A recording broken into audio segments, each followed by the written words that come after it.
오늘 우리 주신 하나님의 생명의 말씀 믿음으로 받을 때 구약 성경 열왕기상 17장 1절로 7절 말씀을 받겠습니다. 오늘 우리 주신 하나님의 축복의 말씀 열왕기상 17장 1절부터 7절 말씀 제가 읽어 드리겠습니다. 길르앗에 우고하는 자 중에 디셉 사람 엘리야가 아합에게 말하되 내가 섬기는 이스라엘의 하나님 여호와께서 살아계심을 두고 맹세하노니 내 말이 없으면 수년 동안 비도 이슬도 있지 아니하리라 하니라. 여호와의 말씀이 엘리야에게 임하여 이르시되 너는 여기서 떠나 동쪽으로 가서 요단 앞 그리 시냇가에 숨고 그 시냇물을 마시라. 내가 까마귀들에게 명령하여 거기서 너를 먹이게 하리라. 그가 여호와의 말씀과 같이 하여 곧 가서 요단 앞 그리 시냇가에 머물매 까마귀들이 아침에도 떡과 고기를 저녁에도 떡과 고기를 가져왔고 그가 시냇물을 마셨으니 땅에 비가 내리지 아니하므로 얼마 후에 그 시내가 마르니라. 아멘. 오늘 이보에 참석하신 여러 모든 성도들께 인생에 어떤 가뭄이 있다고 할지라도 그것을 잘 믿음으로 극복하시고 승리하셔서 이것이 나의 간증이요 이것이 나의 찬송일세 나 사는 동안 끊임없이 구주를 찬송하리로다. 할렐루야. 승리의 간증과 찬송, 여러분의 신앙생활에 따끈따끈한 살아있는 하나님의 역사가 있기를 주의 이름으로 축복합니다. 유명한 덴마크 철학자 키엘케고르라는 사람이 있습니다. 이 사람이 쓴 책 가운데 죽음에 이르는 병이라는 이 책은 세계적인 베스트셀러입니다. 우리 젊은 사람들은 이런 책 아직 안 읽어봤으면 이제 한 번쯤 차서 읽어볼 만한 그런 책입니다. 저분이 이 책을 쓸 때 성경 말씀을 통해서 이제 영감을 얻은 거예요. 요한복음 11장 4절 말씀이라고 그럽니다. 무슨 말씀입니까? 요한복음 11장 거기 말씀 보면은 예수님의 친구 나사로가 병들어서 죽게 되었을 때 그 소식을 들은 예수님께서 하신 말씀입니다. 내용이 뭡니까? 이 병은 죽을 병이 아니다. 그런 내용입니다. 이 말씀을 우리들의 신앙생활에 적용하면서 이제 살 수가 있는데요. 우리들의 문화, 우리나라 백성들의 삶의 여러 가지 행태들이 있는데 그 가운데 어떤 부분이 있냐면은 걸핏하면 죽겠네 하는 그런 부분이 있죠. 아이고 죽겠네, 더워서 죽겠네, 추워서 죽겠네, 배고파 죽겠네, 좋아서 죽겠네, 배불러 죽겠네, 하여간 죽겠네. 그 부정적인 이 언어가 일상화된 그런 우리 민족의 그런 정서가 이렇게 있습니다. 그런데 이 언어는 인격의 집이라고 그랬어요.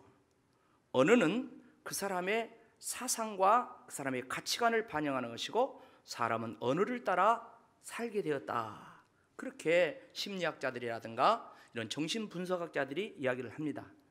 그런 면에서 성경을 보면 특별히 잠언이나 이런 데 보면은 이 언어에 대한 말씀을 많이 해요. 그래서 우리 성도들은 아무리 힘들고 어려운 상황이 온다고 할지라도 이렇게 고백하면 좋겠습니다. 같이 한번 해봅시다. 이런 일은 죽을 일이 아니다. 이런 일은 죽을 일이 아니다. 아이고 살겠네. 아이고 살겠네. 더위 먹었습니까? 여러분들이 가지고 있는 그 일, 이런저런 일 많아요. 이런 일은 아무리 힘들어도 죽을 일이 아니다. 아이고 살겠네. 이렇게 언어의 변화가 있어야 됩니다. 이 키엘케고르라는 사람이 이 죽음에 이르는 병이라는 책을 쓰면서 뭐가 죽음에 이르는 병이냐? 절망이 죽음에 이르는 병이다. 절망이 죽음에 이르는 병이라고 그렇게 이야기했는데, 절망에 빠진 사람의 공통적인 특징이 있다는 거예요. 그 사람은 하나님이 없다. 어떤 상황에 빠질 때, 어떤 어려움이 올 때, 인생의 가뭄이 올 때 힘들어하면서 절망하는 사람은 하나님 없다, 이렇게 나간다는 것입니다. 결국 절망이라는 병에 감염된 사람은, 하나님이 없는 사람은 치료할 수가 없는 병이라는 거죠. 반면에 절망에 이르는 병을 치유하는 길은 뭡니까? 하나님을 내 삶 속에서 새롭게 발견하고 하나님과의 관계를 재정립하면서 하나님을 체험하면서 나아갈 때 어느새 자기에게 있는 그 절망의 이 죽음의 병이 치유가 된다는, 그렇게 킬케고르가 저 책에서 이야기한 겁니다. 그런데 안타까운 점은 절망에 다다른 수많은 사람들이 이 치유법을 받아들이지 않는다는 거예요. 우리 성도들은 하나님을 믿고 사는 사람들로서 어떤 절망의 병에도 걸리지 않기를 주의 이름으로 축복합니다. 사랑하는 성도 여러분, 오늘 본문은 엘리야라는 유명한 선지자 이야기죠. BC 9세기에 그때 당시 킬케고르야.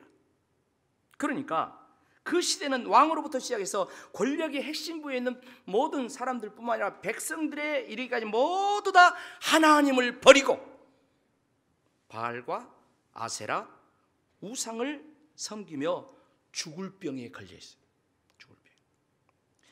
엘리야는 그런 상황에 있는 이스라엘 백성들에게 하나님을 가르치면서 치유받고 회복할 길을 말씀을 하고 있는 거예요. 사실 근데 이 싸움은 쉽지 않아요. 엘리야 혼 사람이야. 엘리야 혼자. 막강한 아합 왕으로부터 시작해서 모든 고관 대작들이 전부 다 우상을 숭배하는데, 엘리야가 거기에 대항해서 싸운다는 것은 마치 다윗과 골리앗 같은 그런 싸움이라는 것이죠. 엄청난 싸움입니다. 그런데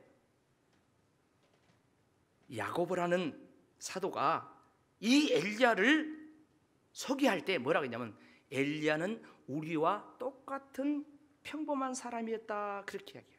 그런데 결론은 이 우리와 똑같이 평범한 이 엘리야가 오늘 17장 여기서부터 시작된 이야기가 저 19장까지 계속 되는데 승리한 줄로 믿습니다. 할렐루야. 결국 승리자로 이렇게 나가는 거예요. 어느 날 엘리야가 하나님의 강력한 메시지 말씀이 임하니까 왕을 찾아갔어요. 옛날이나 지금이나 왕을 만난다는 건 어려운 일입니다.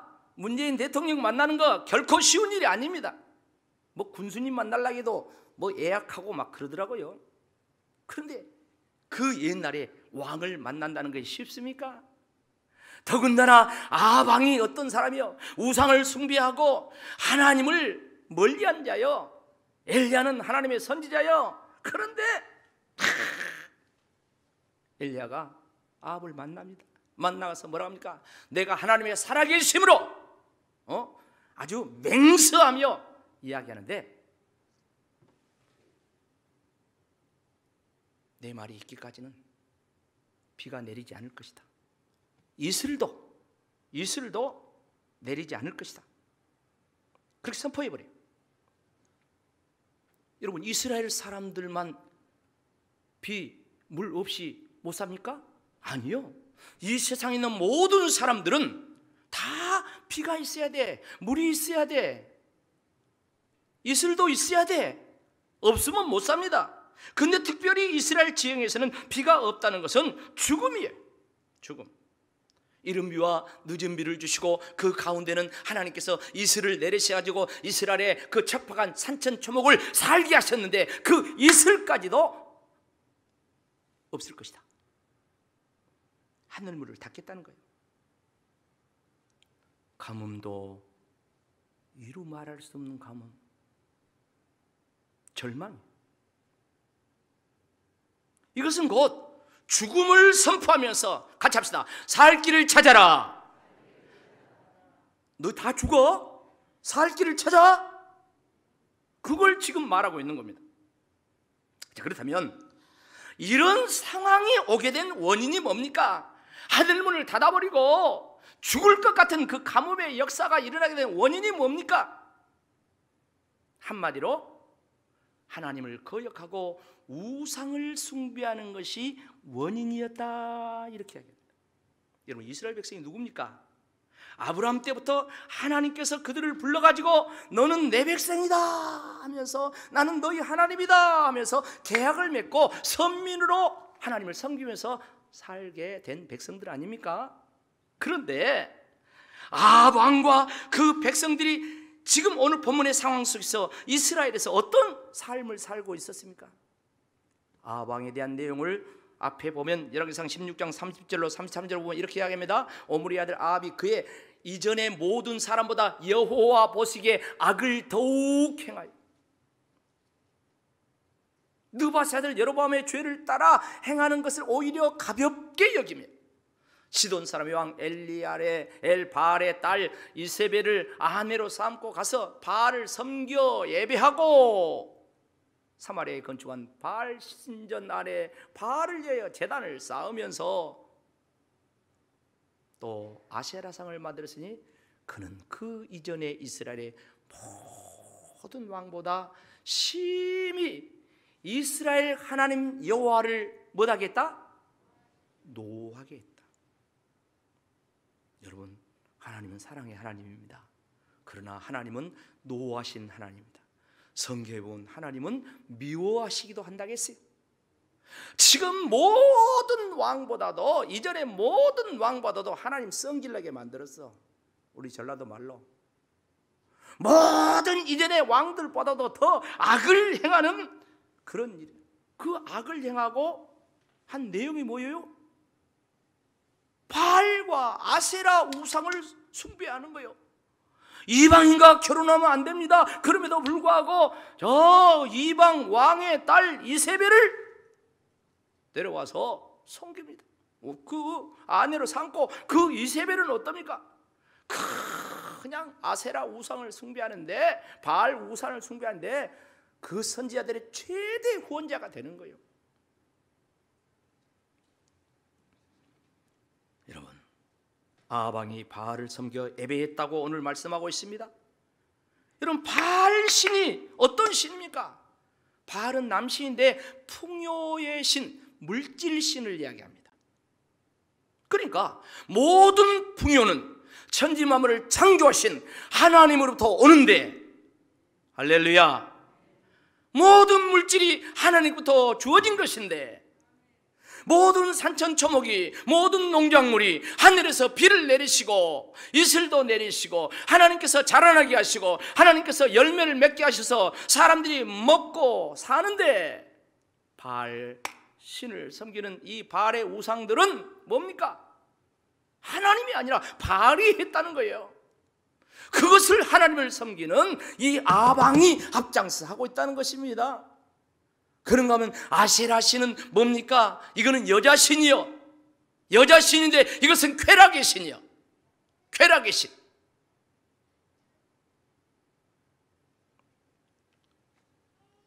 이방 신앙을 저들이 받아들이면서 바알을 섬기고 아세라 신을 섬깁니다. 그러면 어쩝니까? 그들이 이 제사를 드리고 우리로 하면 예배를 드리고 나서 어쩝니까? 합법적으로 그들은 쾌락을 즐기는 거예요. 육체의 쾌락을 즐기는 거예요. 성적 타락을 하는 거예요. 그래서 그 신전에는 성창이 있어. 창기가 있는데, 성창, 거룩한 창기라. 세상에 거룩한 창기가 어디가 있어요? 그런데 아시라 신을 섬기는 이 타락의 신은, 이 섬기는 그들은 성창을 신전에 두고 섬겼다, 쾌락을 즐겼다는 것입니다. 이런 상황이 당시의 상황이에요. 결국 영적인 타락과 육적인 타락의 결과가 뭡니까? 하늘 문을 하나님이 닫아버리고 비도 내리지 않고 이슬도 내리지 않는 죽음에 이르는 병, 죽음의 상황이 되었다는 거예요. 그걸 지금 엘리야가 깨우쳐주는 거예요. 자, 그렇다면 이 가뭄, 이 죽음에 이르는 병을 극복하는 비결이 무엇입니까? 자, 먼저 이스라엘에 우상 숭배가 있었다고 했는데 이 우상 숭배의 결과 가뭄이 왔는데 그 가뭄이 뭐냐면 크게 두 가지로 나눌 수가 있어요. 첫째는 비가 오지 않고 이슬도 내리지 않는 자연계의 가뭄으로 사람의 육신의 고통을 주는 거예요. 말 그대로 오늘날도 자연계의 질서가 파괴되고 생태계가 파괴되고 기후변화가 일어나고 기상이변이 일어난다 하죠.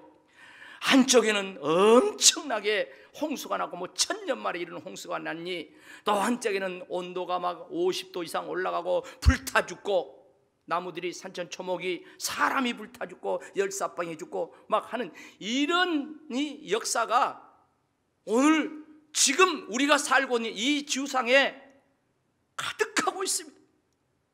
근데 우리는 그걸 보면서도 그러려니 하고 살고 있습니다. 잠깐 영상을 보고 말씀 그대로 하도록 하겠습니다. 서유럽에 얼마 전에 1000년 만에 물폭탄이 쏟아졌다. 일본, 중국, 인도도 마찬가지입니다. 그런데 미국, 캐나다는 막 기록적인 폭염이 왔다 가잖아요. 하루 온종일 헬리콥터가 독일 폭우 피해 지역 주변을 맴돕니다. 홍수가 잦아들면서 피해 복구 작업이 시작됐지만 전기와 가스가 끊겨 난항을 겪고 있습니다.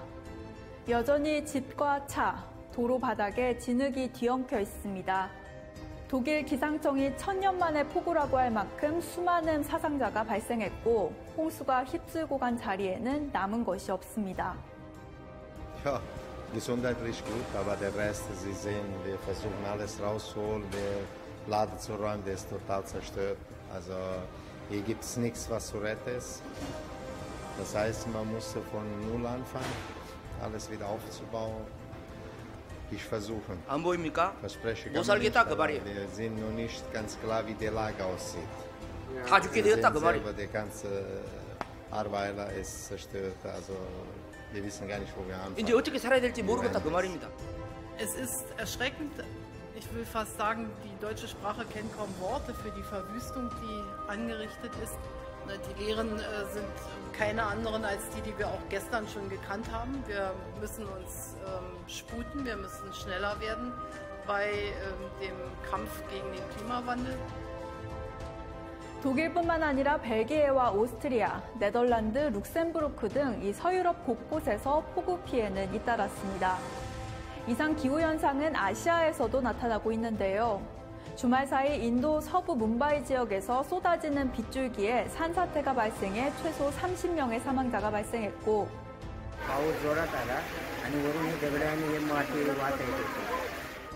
이달 초 일본에서도 이틀 새 300mm 이상 내린 물폭탄으로 토사가 무너져 내려 15명이 사망하고 14명이 실종되기도 했습니다.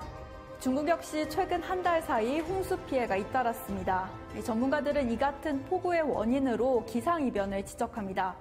In a warmer world, the atmosphere can hold more moisture, and of course, as there is more water, more moisture in the atmosphere, rainfall events can become more extreme. 북미 지역에선 전례 없는 폭염이 기승을 부리고 있습니다. 지난주 미국 캘리포니아주와 네바다주에 걸쳐 있는 데스밸리 국립공원 기온이 55도에 육박하며 기록적인 폭염 현상을 보였습니다. 미 서부와 캐나다 서부 지역은 폭염으로 인한 산불과 가뭄 피해, 온열 질환 사망자가 속출하고 있는데요. I just am have to say, fearful about what this bodes for the rest of the summer because we didn't see these extremes last year. 세계 곳곳을 휩쓴 물폭탄과 폭염, 그리고 산불. 전문가들은 당장 행동하지 않으면 지구촌 곳곳에서 기후재난이 계속될 것이라고 경고합니다. We're in a period where we're just going to constantly see, over time, increases in our average temperature and increases in our extremes. The heat waves will be longer, they'll be more intense, they'll be more frequent. If we don't act quickly, sea level rise will essentially flood every major city on the coasts. This will cause massive social disruption. 한 달 사이 전 세계에 동시다발적으로 발생한 기후재난들. 어쩌면 지구가 인류에 보내는 마지막 경고가 아닐까요?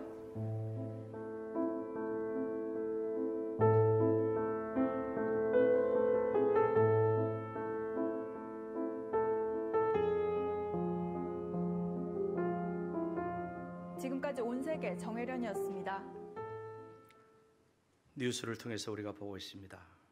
그러나 하나님은 오늘 말씀을 통해서 우상을 숭배하는 저들에게 이렇게 눈에 보이는 삶의 환경, 이 가뭄, 이런 자연재해를 이미 앞시대도 말씀하고 그대로 겪었어요.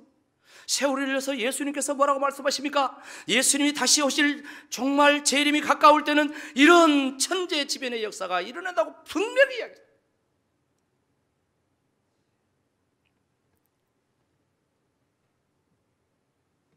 오늘 우상숭배의 결과 가뭄이 왔다 했는데 두 번째 가뭄은 무엇입니까? 영적인 가뭄으로 하나님과 단절된 것입니다. 왕으로부터 모든 백성들이 우상을 섬기면서 그렇게 숭배하고 있는 자체가 영적인 가뭄의 증거야. 하나님과 단절이에요. 바알과 아세라 우상을 섬기면서 물질주의, 쾌락주의로 치닫고 있는 것 자체가 영적인 가뭄이라는 거예요. 여러분 보세요. 지금 코로나19로 인하여서 온 세계가 고통 속에 있습니다. 코로나 방역 지침이 계속 강화되면서 사회적 거리를 두기를 하면서 그야말로 집합 금지 명령을 내리고 난리가 아닙니다. 그런데 그런 상황 속에서도 바알과 아세라 우상을 쫓아가는 사람들은 이런 어려움 속에서도 비밀 장소를 만들고 비밀 통로를 만들고 호텔이라든가 이런 곳에 모여서 술 파티를 하고 성 파티를 하고 그러다 적발되고 그러고 있지 않습니까? 많은 사람이 아닌 것 같지만 그러고 있어요. 그게 바로 쾌락주의, 물질주의 우상을 계속 쫓아가고 있다는 그런 증거가 아닐 수가 없습니다. 지금 세상에는 바알과 아세라 우상이 판을 치고 있어요. 바알과 아세라 우상은 하나님을 거역합니다. 하나님의 창조 질서를 거역하고 인본주의, 물질 만능주의, 쾌락지상주의 이걸 조장하며 절정을 향해 나가고 있다는 거예요. 여러분 선진국이라고 하는 나라들, 민주주의를 지향하는 대표적인 나라들, 기독교 국가를 지향했던 대표적인 나라들이 있습니다. 영국이라든가 미국이라든가 프랑스, 카나다, 호주 등등등 이런 나라들이 지금 하나님의 창조 질서를 거역하는데 앞장서고 있는 거예요. 그래서 동성애, 동성결혼, 짐승과 수간결혼 이런 것들을 합법화시켜가지고 그것을 점점 계속해서 나간 거예요. 그걸 반대한 사람은 차별한다 해가지고 차별금지법 이런 이름으로 그럴싸하게 지금 행해지고 있어요. 유엔은 인권이라는 이름으로 회원국들에게 이 법을, 이런 상황을 지켜라 하고 권고를 하고 있습니다. 우리나라에서도 점점 목소리가 높여지고 있으면서 차별금지법, 기독교가 안 된다고 하니까 이제는 평등법이라고, 포괄적 차별금지법이라고 해가지고 그 법을 지금 국회에서 이제 심의 직전에 있습니다. 사진을 띄워줘 보세요. 여러분, 이 법이 통과된 나라들에서 나타난 현상입니다. 숫대와 여자가 결혼을 했어. 결혼시간. 엄마하고 결혼을 해. 엄마하고. 저기 이름도 나왔어. 벤 포드 아들 32살, 김 웨스트 엄마 51살. 이 차별금지법, 이 법을 제정해놓고 동성애 동성혼법 이걸 시행하는 국가에서는 엄마하고 자식이 결혼을 해요. 그런가 하면은 여자 선의가 동성혼 여자들끼리 결혼을 하는 거예요. 3명이나 결혼해갖고 우리 같이 부부다 하고 사는 거예요. 반대로 남자들이 또 3명이나 결혼해갖고 콜롬비아에서는 그렇게 살고. 이게 뭡니까? 이게 바로 창조 질서를 거역하는 거예요. 할렐루야. 하나님은 남자와 여자를 창조하시고 생육하고 번성하고 할렐루야 땅에 충만하라. 동성 결혼해가지고 자식은 어떻게? 입양하면 되지. 나무 자식 난 거 입양해? 택도 없는 소리다. 택도 없는 소리. 그게 우리 목전에까지 와 있고 우리 국회에 그 법이 지금 이제 심의 직전에 있다는 거예요. 기독교에서는 안 된다고 막 합니다. 그러면 이렇게 목소리 높여서 안 된다고 하는 그 기독교를 매도합니다. 정치적으로는 구급하라고 이야기합니다. 그런데 안타까운 것은 같은 기독교인들이 거기에 동조하면서 그렇게 목소리 높여서 뭐 피켓을 들고 뭐 이렇게 하는 교회들 저것들 구급하라고 그렇게. 신학교에서도 교수들이 이 동성애 이런 것들을 지지하는 교수들이 있어요. 그걸 가르쳐. 여러분 그 사람들이 이제 밑에서 배운 학생들이 이제 목사 돼가지고 나와서 목회할 때 뭐 하겠어요? 이런 미국 장로교는 우리 교단과 함께 그 형제 장로교는 미국 장로교는 이미 동성애 다 허용하고 또 이 동성애자 목회자도 다 하게 이렇게 돼 있어요. 창조 질서를 거역하는 하나님을 거역하는 것. 이게 우리 목전에까지 다 이렇게 와 있어요. 이스라엘 백성들이 그랬던 것처럼 우상 앞에 완전히 노출돼 가지고 분별력 없이 그렇게 지금 온 세상이 동방에이지라고 했던 우리나라도 이제 속수무책이야. 이런 이야기를 하면은 꼰대라고 해. 젊은 사람들은 이런 이야기를 하면은 그냥 구식 이야기 캐캐 먹은 이야기 한다. 성경 이야기하면은 이제는 성경은 설 자리가 없는 그런 시대가 젊은 사람이 정전전하고 있어요. 어떻게 해야 될까요?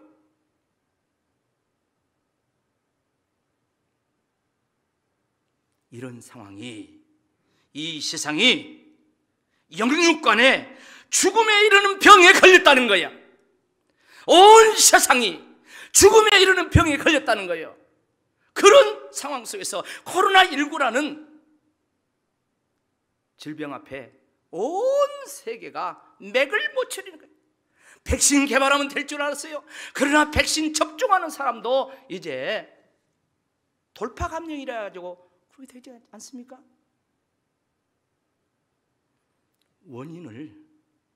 원인을 불신자들은 몰라요. 왜 죽음에 이르는 병에 걸렸는가? 이 병이 왔는가? 왜 하늘문을 닫아버렸는가? 불신자는 몰라요. 그래서 우리 성도들이 주의 종들이 바로 전파하고 성도들이 바로 믿고 우리가 세상에 소금 되고 세상에 빛이 되어야 될 줄로 믿습니다. 우리가 외치지 않으면 돌들이 일어나서 한다 했어요. 지금이야말로 우리 신앙을 재점검하고 제대로 믿어야 될 그런 때라는 거예요. 사랑하는 성도 여러분, 오늘 엘리야 선지자는 아합 왕에게 나아가서 우상 숭배 거기에서 막 꾸짖습니다. 그리고 하늘 문이 닫혀버릴 것이다. 그 말은 저주요. 다 죽는다 그 말이에요. 이렇게 아합 왕을 상대로 선포할 수 있던 게 뭡니까? 하나님의 말씀이 있었기 때문인 줄로 믿습니다. 그 말씀을 믿었기 때문인 줄로 믿습니다. 그렇게 하고 나니까 아합이 죽이려고 해. 그러잖아요. 그러니까 하나님이 또 말씀해. 그 말씀한 내용을 오늘 우리가 읽은 거예요. 아합이 죽이려고 할 때 그 아합 왕으로부터 목이 조여오는 엘리야는 인생의 최대 가뭄을 만나고 있는 거예요. 어떻게 그걸 극복을 합니까? 오늘 말씀 보면 그 비결이 첫째가 하나님 말씀이 있었다는 거예요. 여호와의 말씀이 누구누구에게 임했다 하는 것이 성경에 하나님 말씀 받을 때 하나님 말씀 임한 패턴이야. 선지자들, 말씀 받은 사람들. 그런데 이 말씀을, 하나님 말씀을 받고 나니까, 이 말씀이 임하고 나니까 거기에 엄청난 힘이 있는 거예요. 이 하나님 말씀은 하나님 자신이고, 이 말씀이 엘리야에게 임했다는 것은 하나님이 엘리야를 찾아왔다는 거예요. 오늘 우리에게 하나님 말씀이 선포되고 있습니다. 여러분에게 하나님 말씀이 임하면 하나님이 여러분을 찾아온 줄 믿습니다. 말씀을 받을 때 하나님으로 받으라 했어. 요한복음 1장에 보세요. 태초에 말씀이 계시나 이 말씀은 하나님과 함께 계셨으니 이 말씀은 곧 하나님이시라. 말씀이 육신에 오심에 그 영광을 보니 아버지의 독신자의 영광, 은혜와 진리가 충만하더라. 예수님이 말씀이 육신을 꼬신 거예요. 그래서 오늘 또 선포된 말씀, 엘리야에게 하나님이 말씀이 임한 것처럼 오늘 저에게 말씀이 임하고 여러분에게 말씀을 선포할 때 여러분에게 말씀이 임하시고 성령으로 임하시고, 그러면 그 말씀이 나에게 엄청난 힘이 되는 거예요. 압도 당당해. 어떤 고통도 당당해. 왜? 하나님의 말씀, 하나님이 나와 함께 하시니까.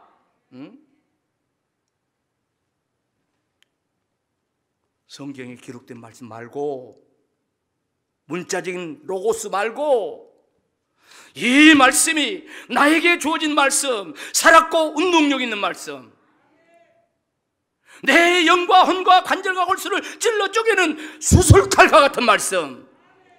에베소 교회 편지를 볼 때 성령의 검, 곧 말씀의 검을 이야기했는데, 말씀이 검이라. 엘리야는 뭐라고 했습니까? 내 말이 불이요 방망이 같지 않냐?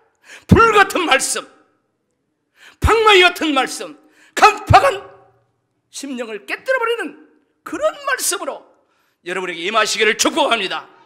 그렇게 엘리야에게 말씀이 임했다는 것입니다. 사랑하는 성도 여러분, 엘리야 시대에 하나님의 말씀이 임하니까 정말 연약한 엘리야가 담대하게 하나님 앞에 기도하면서 아벡에 나가서 아방을 꾸짖어요. 그냥 하는 말이 아니요. 우상을 숭배한 죽을 짓거리를 왜 하냐? 왕이 돼가지고 막 그렇게 한 거야. 그렇게. 그로 인하여서 아합이 죽이려고 합니다. 그때 하나님께서 또 말씀하시고 피할 길을 내신데, 오늘 보면 3절 4절 말씀 아니겠습니까? 너는 여기서 떠나 동쪽으로 가서 요단 앞 그릿 시내가에 숨고 그 시냇물을 마시라. 내가 까마귀들에게 명령하여 거기서 너를 먹이게 하리라. 하나님께서 엘리야에게도 요단 동쪽에 그릿 시내가를 거기 숨어라. 그리고 거기서 그 요단 그 셋강 그릿 시냇물을 먹어라. 그러면 까마귀들을 보내가지고 너를 먹여 살릴 것이다. 사실 그릿 시내가는 뭐 숲이 무성하고 물이 풍성한 상상 속의 무릉도원이 아닙니다. 여러분, 시내가라는 말은 히브리어 원어를 보면 와디라게 무슨 뜻이라고요? 깊은 협곡이라야. 깊은 협곡, 사람이 들어갈 수 없는 곳, 다시 말해서 세상과 분리된, 세상과 단절된 그런 곳이라 이 말이야. 그래서 거기는 까마귀들밖에 없어. 까마귀가 먹고 사는 게 뭡니까? 짐승의 사체 아니겠습니까? 까까까까 까마귀 소리밖에 없어. 사람은 인적도 없어요. 그런데 그곳으로 들어가서 살으라는 거예요. 그곳에 가서 있으라는 거예요. 죽음의 계곡이죠. 여러분들에게 그렇게 하라고 하면 가겠습니까? 아무도 안 갈 거예요. 왜 내가 그 협곡으로 들어가지고 까마귀 새끼들 소리나 듣고 내가 거기서 살아? 나는 안 갈 거야. 아마 대부분 그럴 거예요. 그런데 결론적으로 엘리야는 갔어요, 안 갔어요? 갔어요. 갔어요. 무슨 말입니까? 인생의 가뭄을 극복하는 두 번째 비결이 여기서 나오는 거예요. 말씀을 듣고 순종하는데 행함의 극복 비결이 있다는 거예요. 많은 성도들이 말씀을 듣고 은혜를 받습니다. 그러나 은혜 받을 때뿐이고 그 말씀을 순종하며 실천하지 않아요. 그러니까 역사가 일어나지 않고 은혜 받는 데까지, 거기까지 끝나는 거예요. 오늘 이 말씀을 듣는 저와 여러분은 진도가 나가기를 축복합니다. 은혜 받고 진도 나갑시다. 여사랑아 시작. 은혜 받고 진도 나갑시다. 그래요, 순종해요, 실천해요. 진도가 나가야 된다는 것이. 그럴 때 역사가 일어나요. 사랑하는 성도 여러분, 하나님께서는 말씀하시고 반드시 그 말씀을 이루신 분인 줄로 믿습니다. 엘리야가 그리스니까에 들어가서 머무르니까 하나님께서 말씀대로 까마귀를 명령하여서 아침 저녁으로 떡과 고기를 가져다 먹여 살렸다고 했어요. 세상에 사람이 가져다 두는 것은 이해가 되지만 여러분, 까마귀가 어떻게 그럴 수가 있습니까? 까마귀가 짐승, 동물 그 시체를 먹고 사는데 지가 안 먹고 아침 저녁으로 지 먹을 거리를 엘리야에게 갖다 줬다는 거예요. 그런데 또 까마귀가 시체는 먹지만 떡은 또 안 먹잖아요. 그런데 어딘가 모르게 사람들 사는 곳에 가가지고 떡을 물어와 가지고 아침 저녁으로 갖다 먹였다는 것입니다. 그럴 수가 있습니까? 그럴 수가 있어요. 할렐루야. 성경은 그럴 수가 있어요. 하나님은 그럴 수가 있어요. 우리의 고정관념을 깨뜨려야 돼. 하나님을 내 머릿속에 가둬놓으면 안 돼요. 하나님을 내 경험 속에 가둬놓으면 안 돼요. 내가 경험한 것만 하나님 믿으면 안 돼요. 하나님은 초월의 하나님. 믿으십니까? 초월의 하나님이 초월의 하나님. 예? 그래서 신앙생활을 잘하려면 생각이 깨뜨려져야 돼. 내 고정관념이 깨뜨려져야 돼. 말씀 앞에 깨뜨려져야 돼. 그럴 때 신앙의 나비가 되는 거예요. 번데기를 깨지 못하고 어떻게 나비가 나옵니까? 번데기가 나오는 과정을 보면 힘들게 나옵니다. 그런데 퉁퉁 부른 이 애벌레가 그 번데기 그 조각을 나오면서 지금 물 다 빠져요. 그러면서 나비가 되는 거예요. 나비가.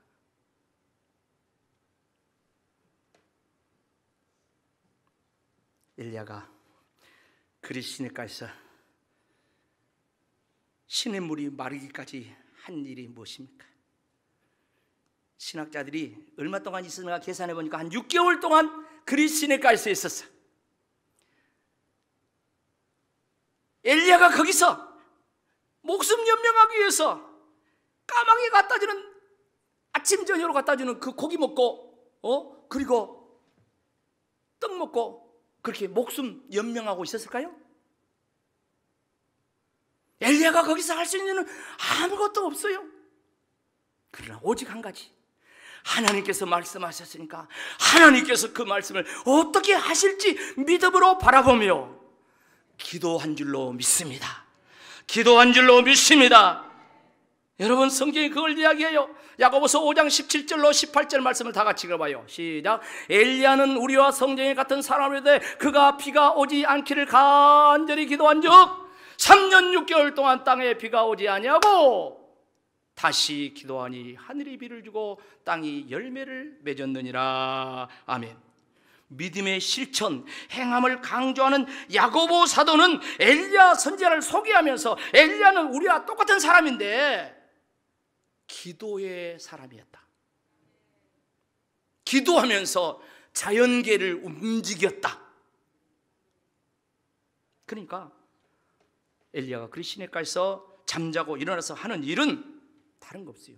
그냥 하나님 말씀을 붙들고 기도할 때 하나님이 역사하셔서 아침에도 까마귀가 오고 저녁에도 까마귀가 오고, 할렐루야, 그 역사가 계속 진행되는 거예요.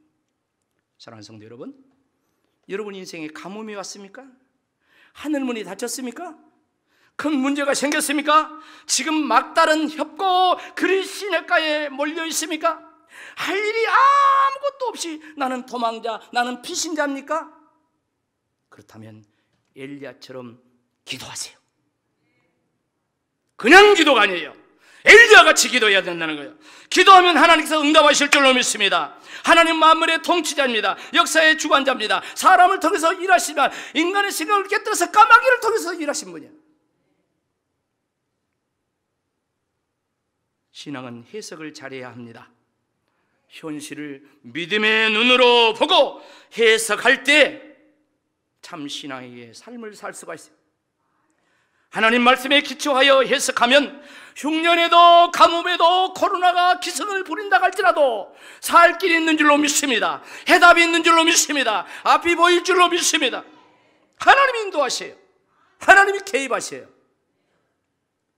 엘리야는 시냇물이 마를 때까지 오직 하는 일이 하나님 말씀 붙들고 기도하는 것이었어요.